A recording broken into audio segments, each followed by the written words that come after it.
રાજસ્થાનના ઉદયપુરમાં ગેંગવોર કરી હત્યાને અંજામ આપનારા બે મોસ્ટ વોન્ટેડ ગેંગસ્ટર હવે પોલીસના સકંજામાં છે. અમદાવાદની એલસીબી ઝોન 7ની ટીમે ફિલ્મી ઢબે ઓપરેશન પાર પાડીને સરખેજ વિસ્તારમાંથી બે રીઢા ગુનેગારોને દબોચી લીધા છે, જેમના પર રાજસ્થાન પોલીસે 10,000 રૂપિયાનું ઇનામ જાહેર કર્યું હતું. તેવા માથાભાર તત્વોનો અંતે ગુજરાતમાં ખેલ ખતમ થયો છે.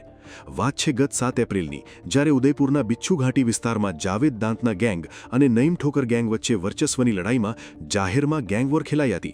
આ હિંસક અથડામણમાં સાહિલ આરિફ ખાન નામના યુવકની છરીના ઘા મારી કરપીણ હત્યા કરવામાં આવી હતી.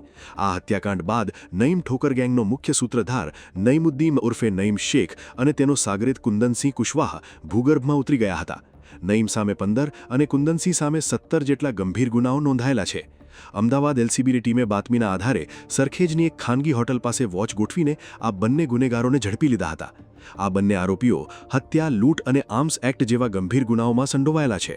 હવે અમદાવાદ પોલીસે આ બંને કુખ્યાત ગેંગસ્ટરોનો કબજો મેળવી આગળની કાર્યવાહી માટે રાજસ્થાન પોલીસને જાણ કરી છે.